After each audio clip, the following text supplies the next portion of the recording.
Toma 1. Bueno, ¿viste esto? Está bien bonito.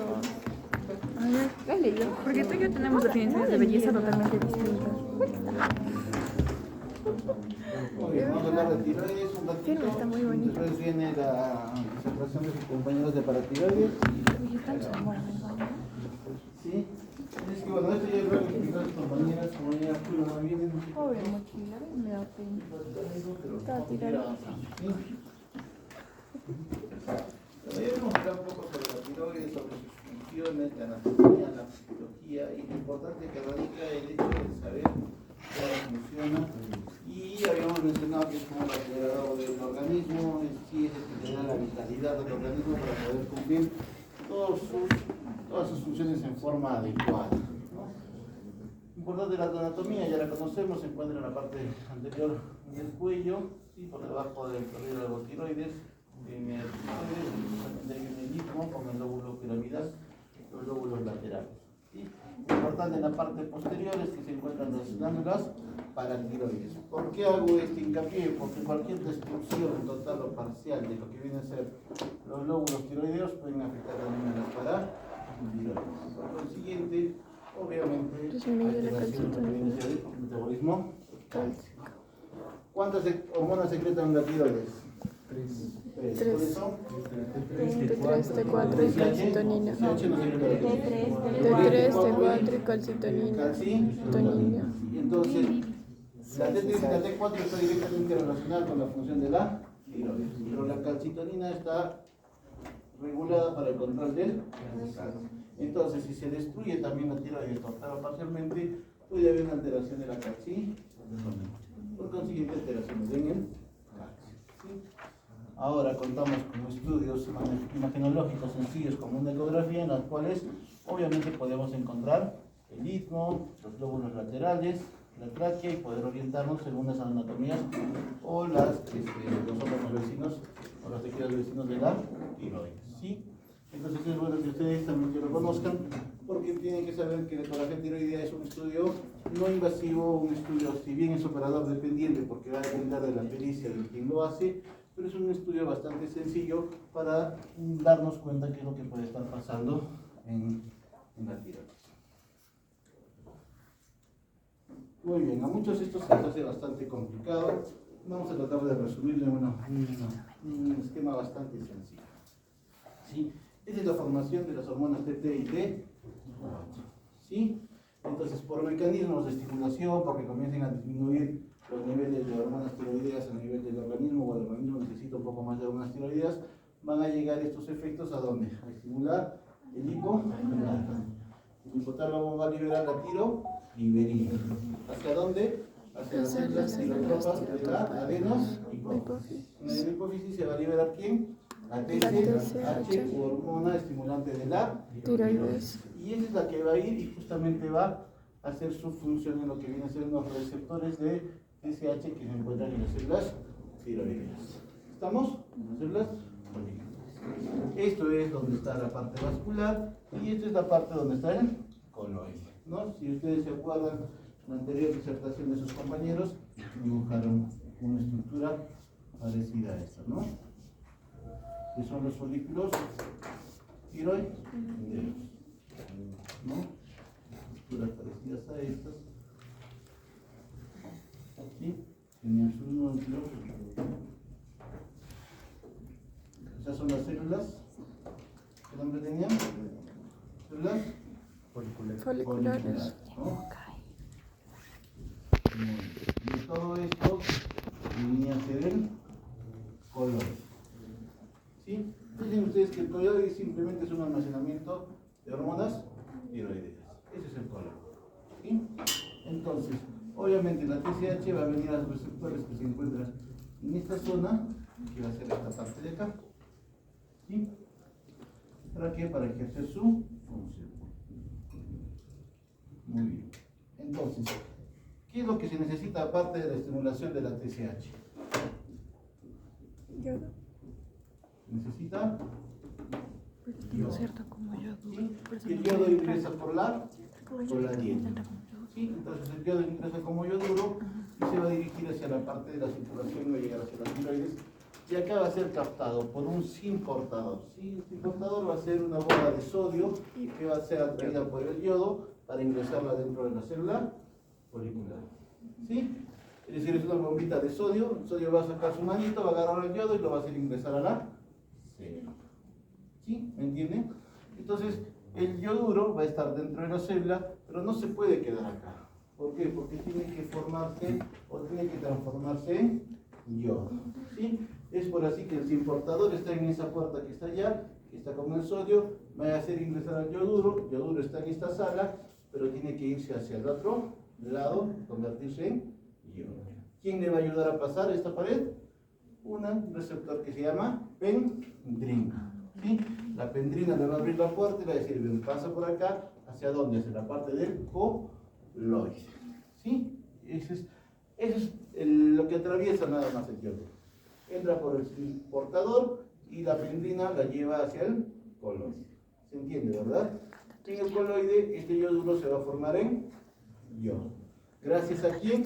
A la peróxido. ¿Sí? ¿Se entiende, verdad? Es fácil. A ver, vamos a tratar de dibujarlo. Entra el yodo a la célula a través del SIM portador y dentro de la célula va a tener que salir hacia el coloide a través de la o facilitada por la pendrina.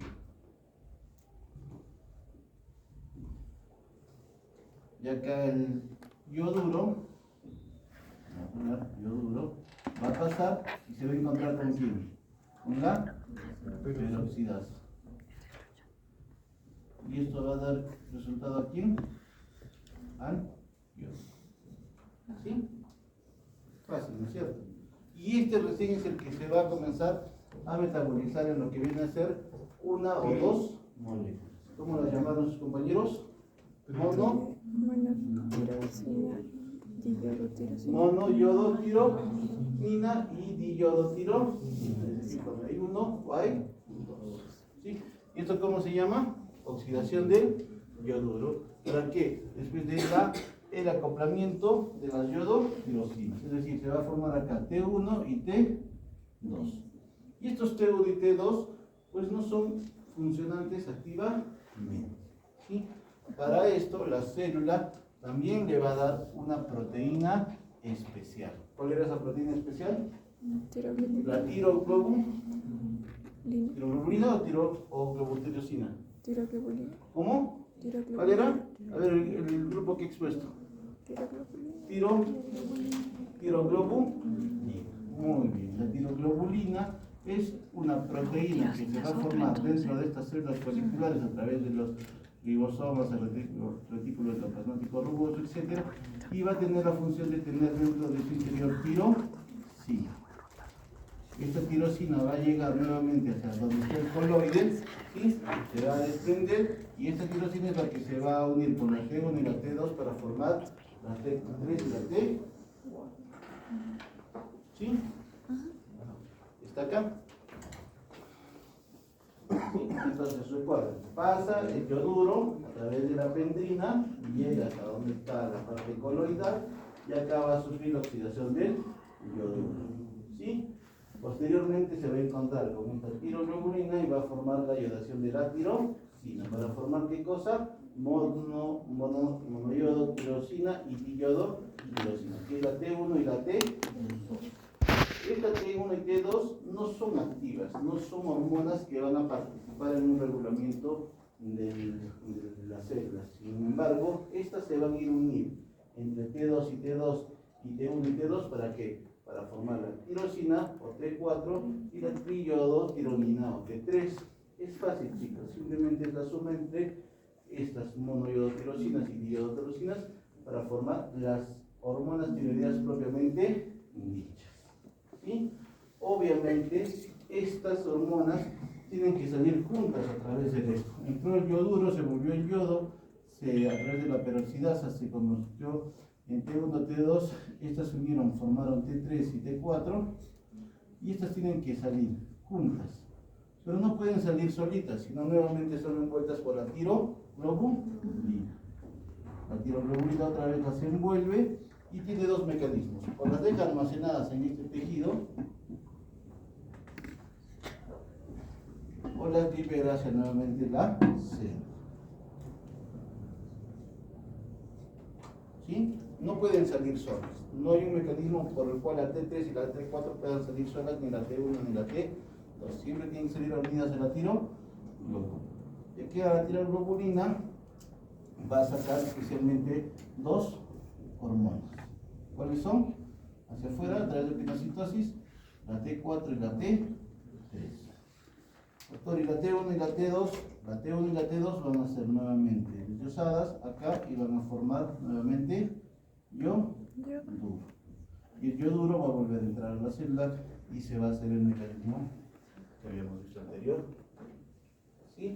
Doctor, ¿y la T3 y la T4? Muy bien, la T3 y la T4 van a tener dos caminos. Casi más del 90% va a estar unidas a proteínas cuando llegan a la sangre. ¿Sí? Especialmente la globulina fijadora de tirosina. ¿Sí? O otro le llaman GUF. ¿Sí? O globulina unida a tirosina. ¿Sí? Y hay una porción, perdón, es 99 menos porción del 1% que va a estar libre. ¿Sí? ¿Se entiende, verdad? La hormona que está libre es la que va a tener mayor capacidad de acción. Y la hormona que está asociada a proteínas son como una reserva. ¿Sí? Sin embargo, tengan en cuenta ustedes de que cuando va a llegar nuevamente a la célula diana, donde tiene que hacer su efecto la hormona tiroidea, ¿cuál es más potente, la T3 o la T4? T3. La T3 es mucho más potente, por 3 veces, ¿no? Porque la T4 Entonces, ¿quién es el que va a hacer su efecto? Va a entrar como T4, ¿sí? Y dentro de la parte citoplasmática de la célula donde va a ejercer su función se va a convertir en T3, que es la que va a hacer la acción de la hormona tiroidea. ¿Se entiende, verdad? Entonces, la T3 es mucho más, tiene mayor capacidad de reacción, es 3 veces más poderosa, por así decirlo, que la T4 en lo que viene a ser la acción hormonal, y es por eso que la hormona T4 cuando ingresa a una célula diana se va a tener que conformar el T3. La T3 es la que va a ser el mecanismo de acción. Eso es lo que hacen las hormonas tiroideas. ¿Sí? Es bastante sencillo. Muy bien. Ahora vamos a hablar sobre hipertiroidismo. Y vamos a hablar de algunas definiciones. Por ejemplo, ¿cuál va a ser el significado propio de hipertiroidismo? Va a ser la clínica resultante de un exceso de hormonas tiroideas provenientes de una mayor síntesis de las mismas, de una mayor secreción hormonal a nivel de la tiroides, que es lo que va a provocar todas sus manifestaciones clínicas. Eso se llama hipertiroidismo. Aumento de hormonas tiroideas provenientes de la tiroides, de la secreción y de la producción de hormonas tiroideas por la tiroides. Hay que diferenciarlo de la tirotoxicosis. ¿Por qué, doctor? Porque la tirotoxicosis es el aumento de la respuesta a hormonas tiroideas independientemente de dónde se forman. ¿Sí? Estamos, por ejemplo, tu paciente tiene lamentablemente,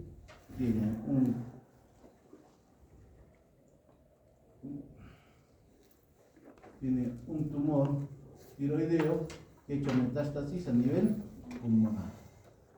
¿Sí? Entonces, estas metástasis pueden generar ¿qué cosa? Que, como son derivadas de un tejido tiroideo, puedan producir hormona tiroidea. ¿Sí? Entonces, esto sería un caso de tirotoxicosis. ¿Se entiende, verdad? No es un hipertiroidismo. La tirotoxicosis, ¿por qué? Porque hay un sitio que está produciendo unas hormonas que no son generalmente de la tiroides. Entonces, otro caso de tirotoxicosis, ¿cuál podría ser? Que tu paciente esté tomando sus T4. Me han dicho, ¿quieres bajar de peso? Tómate una levotirosina todos los días. Por 15 días vas a mejorar tu metabolismo, va a aumentar y vas a bajar de peso. ¿Sí? Entonces, ¿se trata de un hipertiroidismo? Sino que el paciente está tomando hormonas exógenas. Y eso es lo que va a llevar a una tirotoxicosis. ¿Se entiende, verdad? ¿Sí? Muy bien, y la hipertiroxinemia o tiroidea, ¿qué significa? Va a haber un aumento de la T4, pero con un aumento de la T4 total aumentada, pero una T4 libre normal. ¿En quiénes se da eso? En el embarazo. ¿Por qué? Porque las hormonas que están encargadas justamente de la dirección del folículo estimulante a veces tiene una similitud con algunos receptores y produce agrandamiento de la glándula tiroidea en el embarazo. Es normal, ¿sí? También la filtración de estrógenos puede llevar justamente a que haya un aumento total de las hormonas T4, especialmente la que está acoplada a proteínas, pero no la libre. ¿Sí? Entonces, fíjense, hay que saber diferenciar estos términos para entender más adelante las anomalías que vamos a encontrar. ¿Cuál es la epidemiología? ¿Por qué hablamos de epidemiología en estas enfermedades tiroideas? Porque aunque ustedes no lo crean, y lamentablemente hay una mayor prevalencia en las damas. ¿Sí? Las damas van a ser las que van a presentar realmente cuadros de hipertiroidismo. ¿Sí? Fíjense ustedes que su prevalencia va a ser en lugares donde el consumo de yodo es normal, el aporte de yodo es normal, entre un 0.7 a 1.8%. Pero este porcentaje va a aumentar inclusive hasta un 15% en las zonas en las cuales no hay una buena ingesta de yodo. Nosotros en el Perú, por suerte, ya no tenemos esos problemas, pero todavía en países de desarrollo africano tienen esta preponderancia de no tener yodo dentro de lo que viene a ser la sal. Hay un término, y ustedes lo van a leer bastante, en algunas publicaciones que llaman hipertiroidismo subclínico. ¿Qué significa?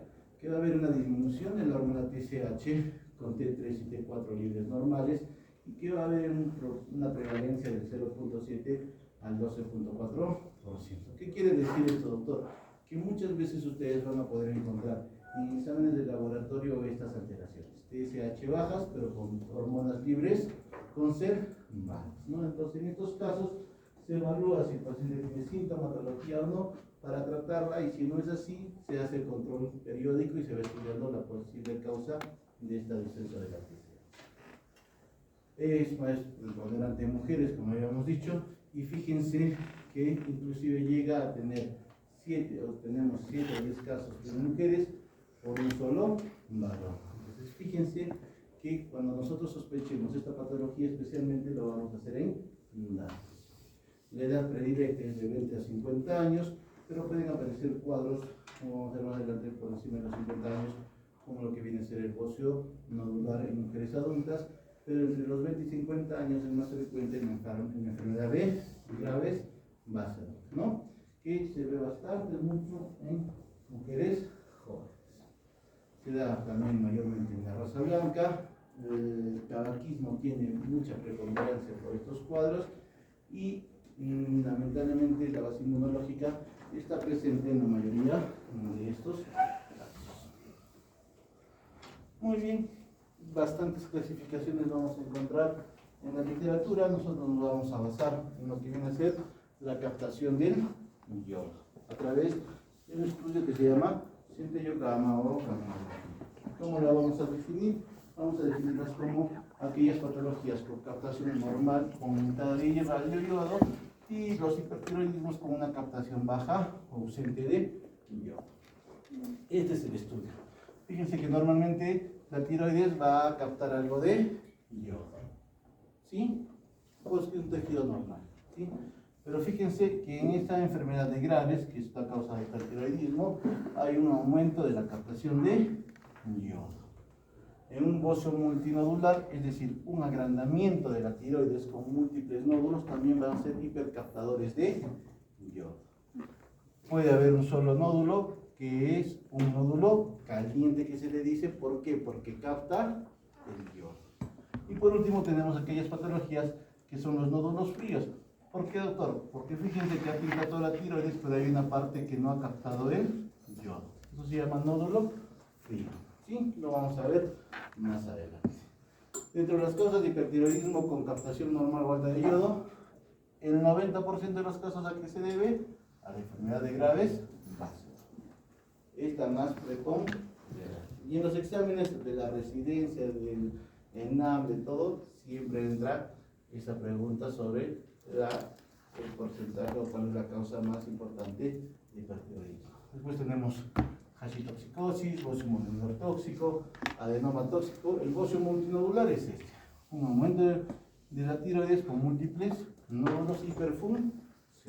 El adenoma tóxico es un bocio que solamente tiene un adenoma que también es hiperfuncional.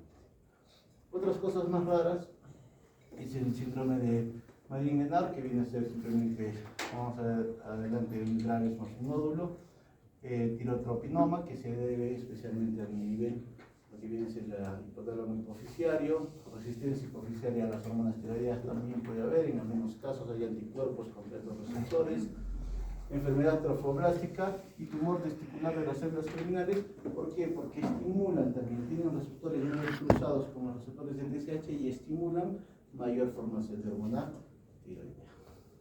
En los casos de hipertiroidismo con baja captación o ausencia de captación de radioiodo, ¿qué significa?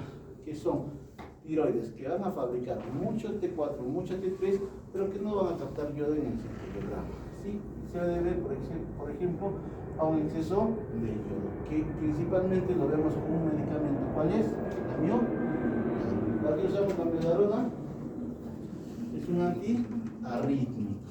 ¿Sí? Es un antiarrítmico que usamos justamente en unos casos de taquicardias supraventriculares o taquicardias ventriculares inclusive.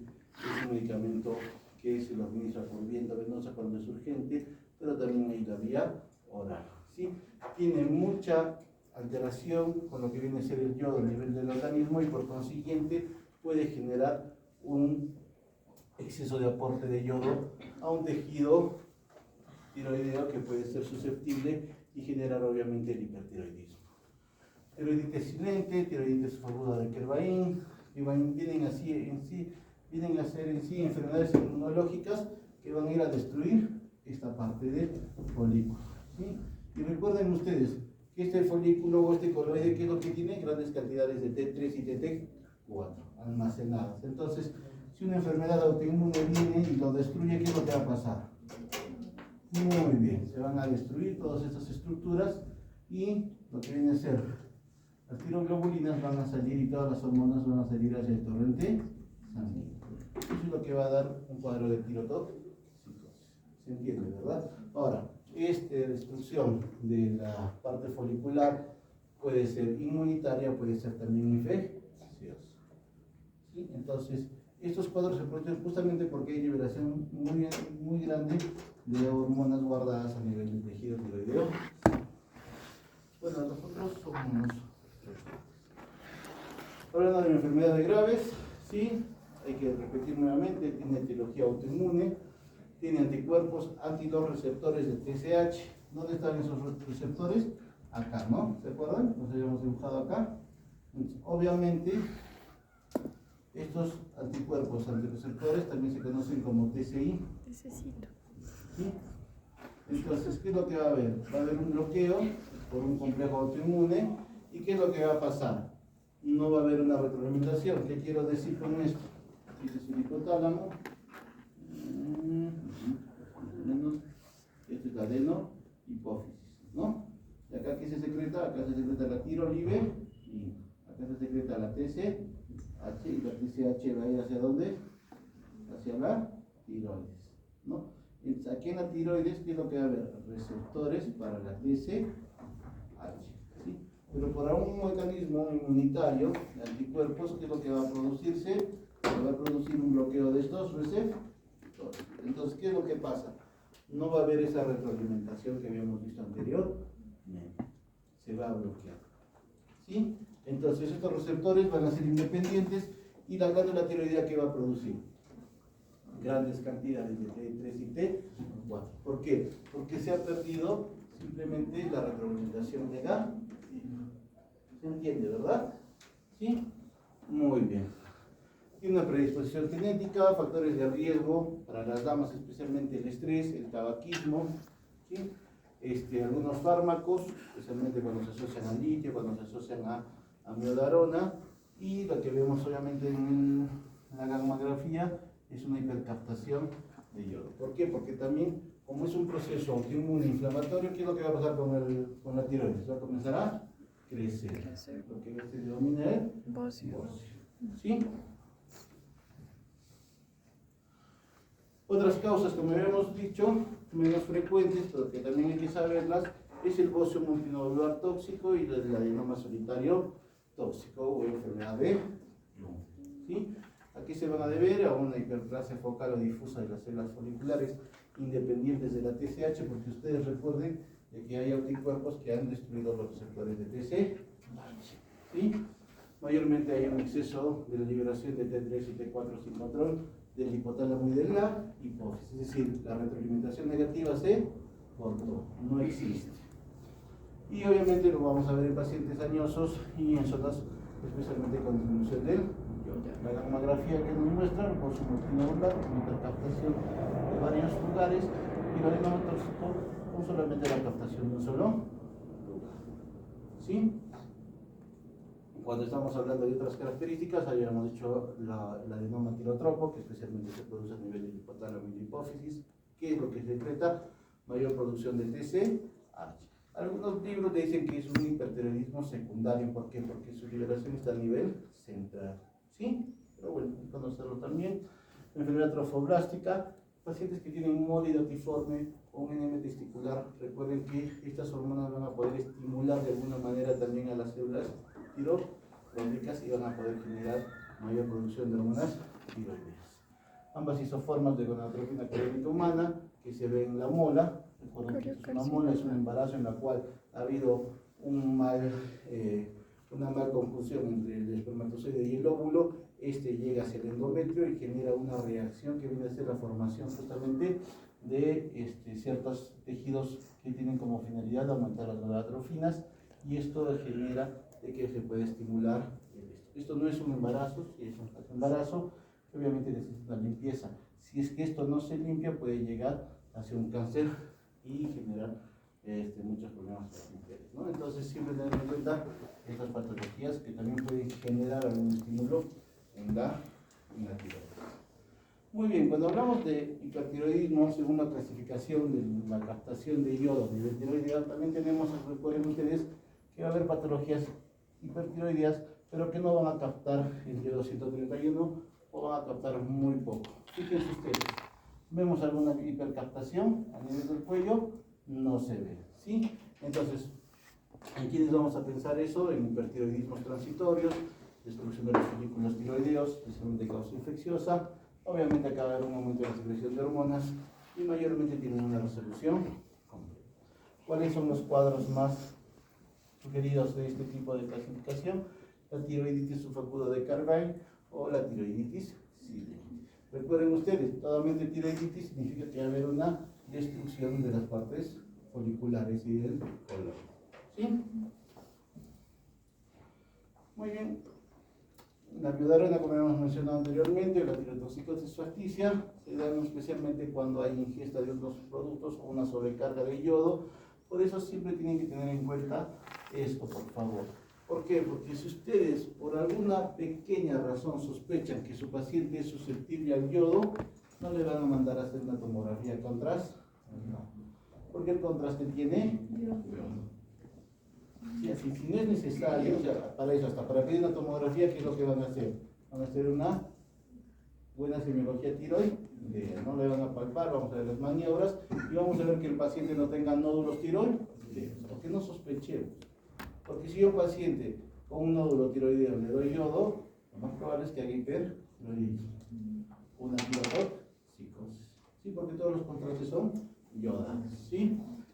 Química, el litio ya no usamos mucho, se usaba bastante en esquizofrenia, inhibidores de la tirosina sinasa, en patologías autoinmunes, en algún tipo de tumores, y compuestos homeopáticos. Y eso hay que tener cuidado porque ahora las casas naturistas, como les digo, mezclan T4, mezclan furosemida, mezclan varias cosas y le dan al pacientito para que baje de eso. ¿Sí? Entonces, eso significa los compuestos homeopáticos. ¿Cuál es la clínica? Sí, como habían mencionado sus compañeras en la exposición anterior, habíamos dicho cuáles son las características de las hormonas tiroideas. Quiere aumentar el metabolismo, generar mayor captación de oxígeno, generar mayor gluconeogénesis, mayor lipólisis, mayor trabajo muscular. Y es decir, que el hipertiroidismo va a hacer que todas esas reacciones se multipliquen por 2, por 3, por 4, por 5. ¿Sí? ¿Por qué? Porque va a haber mucho mayor estímulo de la hormona tiroidea para que se haga este tipo de metabolismo. Pérdida de peso, hiperactividad, ansiedad, ojos saltones, fragilidad de los cabellos, irritabilidad, sudoración sin tolerancia al calor, piel muy fina, la presencia de taquicardia, bocio, y los temblores es lo que se va a presentar ya cuando la enfermedad esté bastante avanzada. ¿Sí? ¿Por qué? Porque ya ha habido, digamos, por así decirle, mucha penetrancia de las hormonas a estos tejidos y ya genera justamente estas reacciones. Pero como ustedes ven, muy pocas veces los pacientes van a ir a consultarnos por una de estas causas. A veces la familia, los amigos son los que se percatan y dicen, ¿por qué no te vas a hacer ver? ¿Por qué? Mira que estás renegando mucho, estás muy alterada, estás muy activa, no duermes, estás con insomnio, etc. ¿Sí? Entonces, es un cuadro un poco difícil a veces de diagnosticar. Lo que sí nos encontramos muchas veces son los exoftalmos, ¿no? Y a veces vemos una persona con sus ojos así salidos, anda al endocrinólogo, ¿por qué? Porque parece que tienes exoftalmos, ¿no? O simplemente dicen, no, mis ojos siempre han sido así. Y a veces hay que ver fotografías previas para ver que hay un cambio, ¿sí? Una de las cosas también que uno, o por lo que consultan los pacientes, es por los temblores, ¿no? Que hemos dicho que son temblores finos que muchas veces se generan molestias cuando hay que hacer algún tipo de actividad, ¿sí? Bueno, las manifestaciones clínicas del hipertiroidismo lo tenemos nosotros en el libro de Argente, ¿sí? Acá solamente se los muestro para ver cuáles son los tejidos que están en sí, son casi la mayoría, sistémicos, neuromusculares, cardiovasculares, pulmonares, gastrointestinales, pielfaneras, reproductivo y oftalmológico. Es decir, el paciente puede venir por 1, por 2, puede venir por la asociación de 3, 4, 5, etc.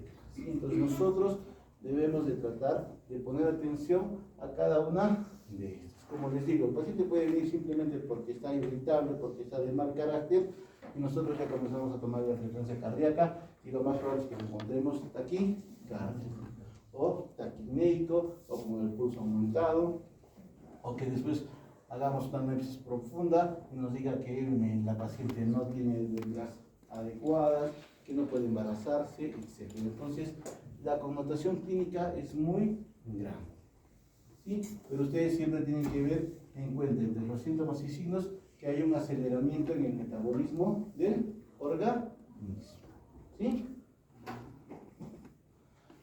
Lo más llamativo, cuando ya son casos bastante graves, pues es esto, ¿no? Lo que vienen a ser las manifestaciones, especialmente de enfermedades graves, ¿sí?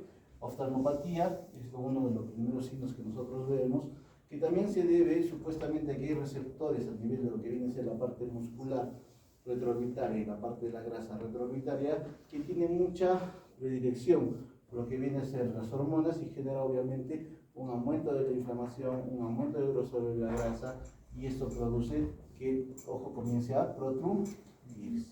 Como el ojo comienza a protruirse, el párpado va a ser insuficientemente capaz de cerrar esa apertura ocular.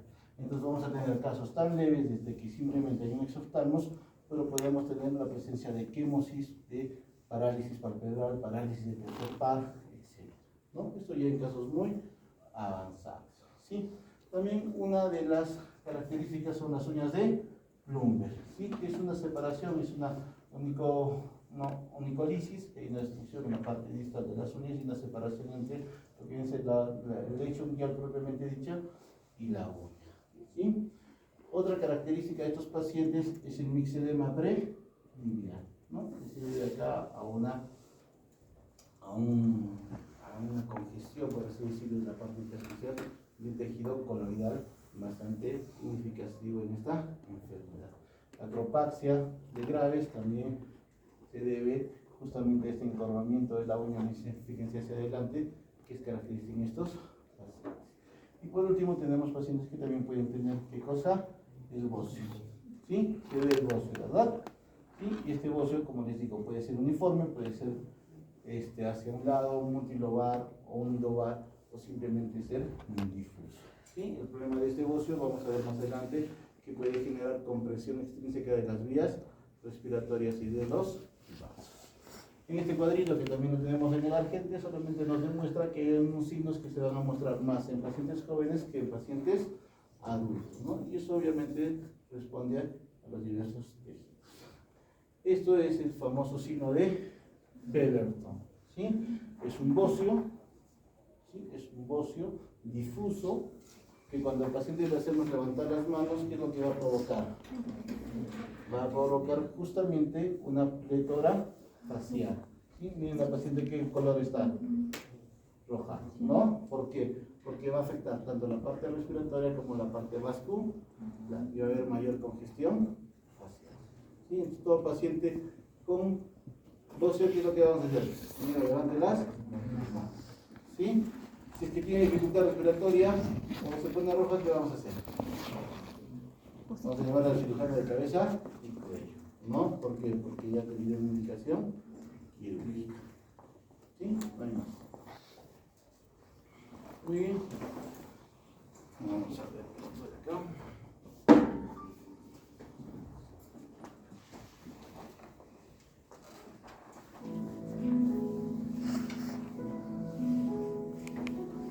La exploración física tiroidea se inicia con la visualización desde la parte anterior. Primero, miramos al paciente de frente en la zona cervical inferior. Si el tiroides es de tamaño normal, no lo veremos. Debemos solicitar al paciente que hiperextienda el cuello para ver mejor si existe un aumento de la glándula tiroidea. Y por último, le pedimos que trague, porque la glándula tiroidea es la única estructura, excepto la tráquea, que se moviliza con la deglución.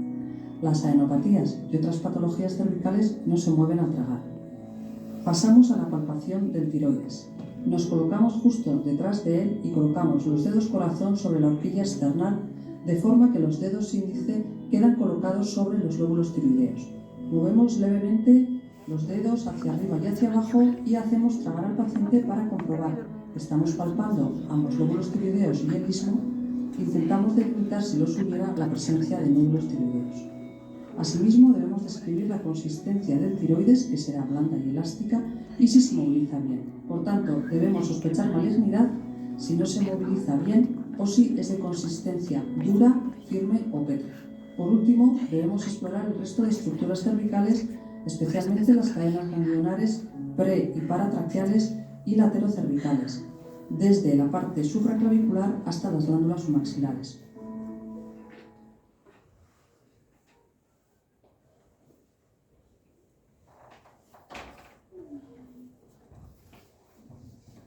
Estas son las maniobras que tenemos. Maniobra de laje, bimanual para la palpación de la tiroides. Con el pulpejo del dedo gordo identificamos el cartílago tiroides y desplazamos la tráquea hacia un lado. Con la otra mano palpamos el lóbulo tiroideo en búsqueda de nódulos o irregularidades. Esto se repite de ambos lados.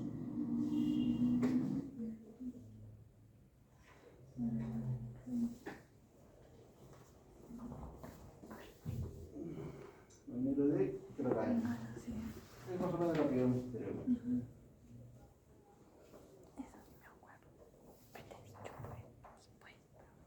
Maniobra de Decker-Lane para la palpación bimanual de la tiroides. El examinador se coloca por detrás del paciente y con los pulpejos de los dedos identifica el cartílago tiroides y los dedos gordos en la nuca, lo que realiza la palpación bimanual de ambos lóbulos tiroides en búsqueda de nódulos. Por último, le pide al paciente que trague y comprueba la movilidad de la tiroides y de la tráquea.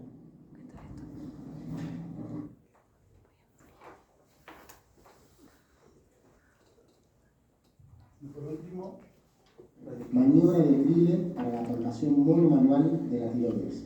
El examinador se coloca por delante, identifica el cartílago tiroides, con el pulpejo del dedo gordo desplazamos la tráquea hacia un lado y palpamos con los otros dedos el lóbulo tiroideo en búsqueda de nódulos o irregularidades. Esto se repite de ambos lados. muy bien. Esas son las tres únicas maniobras que deben saber de tiroides. Son tres nomás, no hay mucha más ciencia, dos bimanuales, una manual, así que no hay problema. ¿Sí? ¿Cómo hacemos el diagnóstico? Obviamente vamos a hacer el diagnóstico del hipertiroidismo cuando tengamos todas las sintomatologías asociadas, ya sean neurológicas, cardiovasculares, digestivas, sociomusculares, ginecológicas, etc. Ante la sospecha que nosotros tengamos de un paciente con hipertiroidismo, obviamente lo que tenemos que hacer es dosaje de hormonas tiroides. ¿Sí? Vamos a dosar qué cosa, TSH, T4 y T3. ¿Sí? Entonces, cuando tengamos un hipertiroidismo primario, propiamente lo que viene a ser la glándula, vamos a tener una TSH disminuida y T3 y T4 aumentadas. ¿Sí?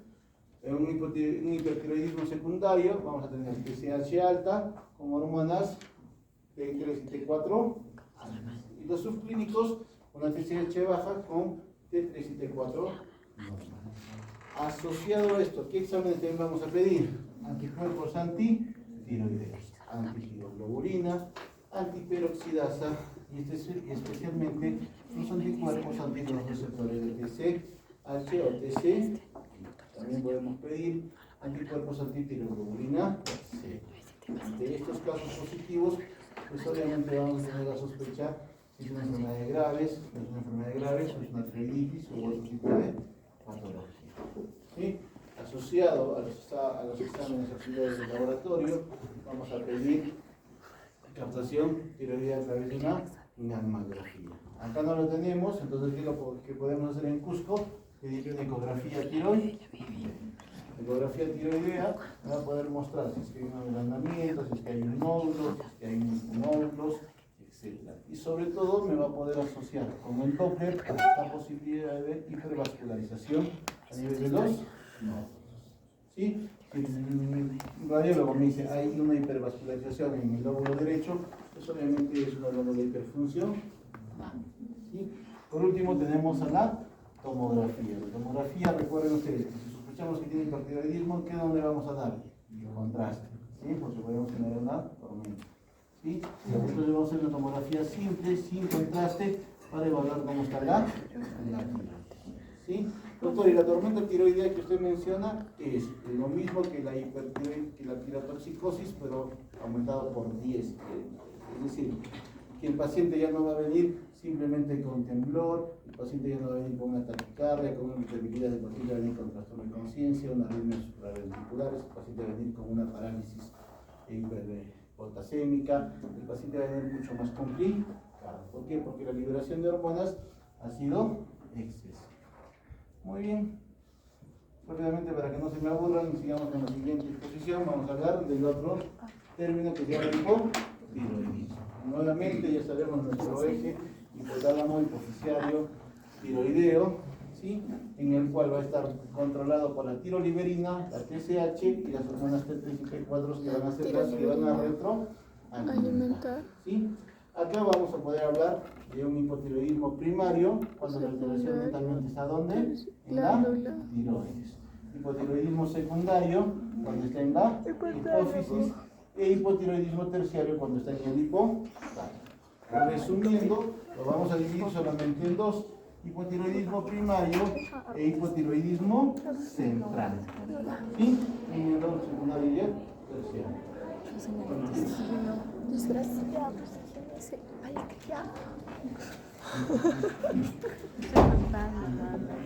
Muy bien. Y hay otro hipotiroidismo que se llama hipotiroidismo subclínico, en el cual las hormonas, la TSH va a estar un poco elevada, pero no va a generar sintomatología y no se trata.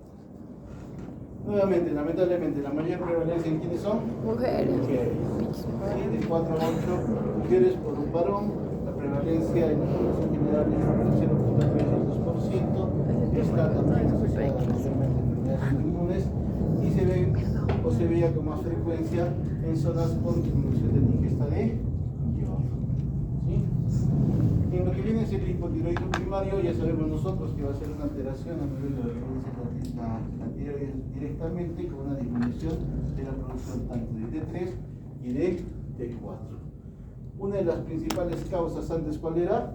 La falta de la ingesta de yodo. Pero ahora se ha visto que también puede estar asociada enfermedades inflamatorias o autoinmunes como la tiroiditis de Hashimoto. La eliminación de las glándulas tiroides. ¿Cómo así, doctor? Por ejemplo, una extirpación total, quirúrgica. O también una atrofia secundaria al uso de medicamentos, como pasa muchas veces con las terapias radioactivas o con los iodo-terapias.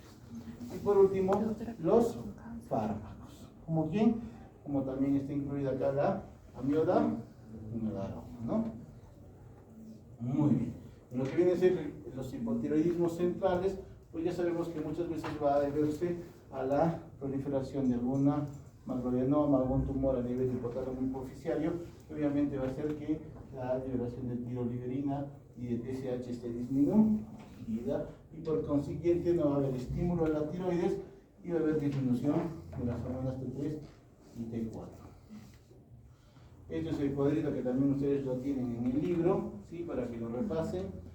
Esto simplemente nos habla de las causas de hipotiroidismo, tanto primario, secundario, como un tipo de hipotiroidismo periférico, en los cuales acá va a haber una disminución especialmente de la sensibilidad de las células diana a los receptores de T3 y de T4, ¿no? Eso también va a ser una causa de hipotiroidismo.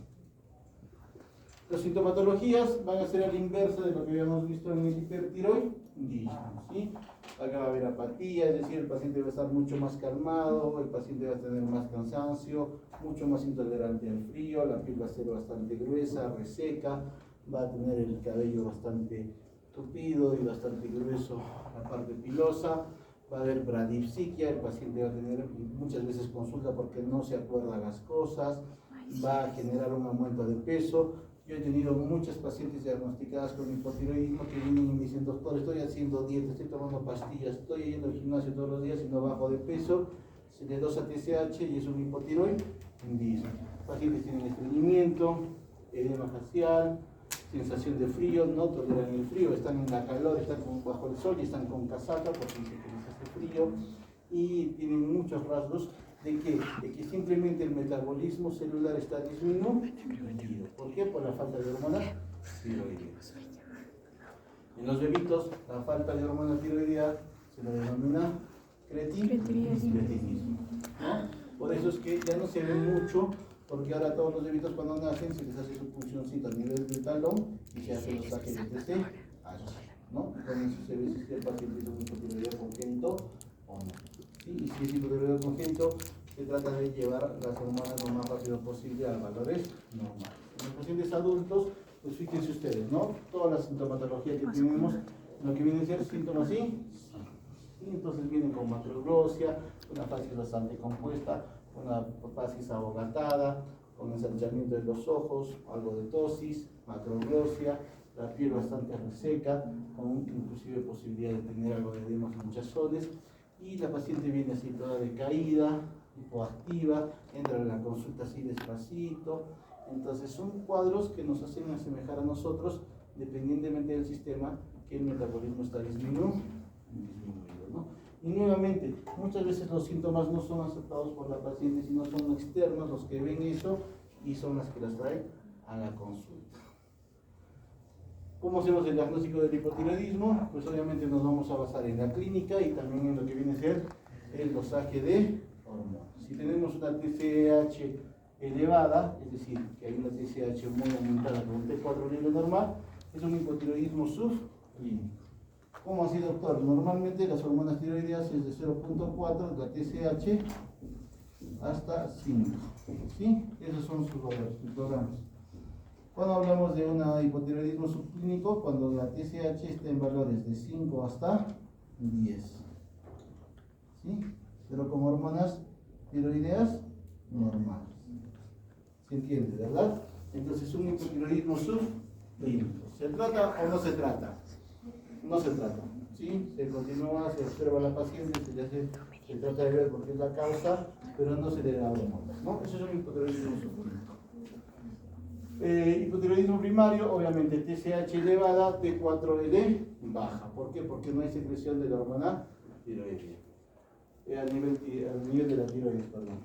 Hipotiroidismo central, TSH normal o baja, con T4 libre baja, ¿no? ¿Por qué? Porque no hay la retroalimentación que hemos visto anteriormente.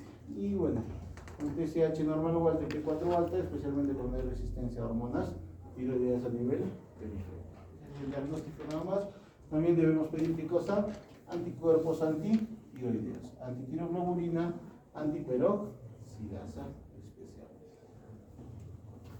Y ahí acabamos. Muy bien. Gracias. Descansemos un ratito. Adiós,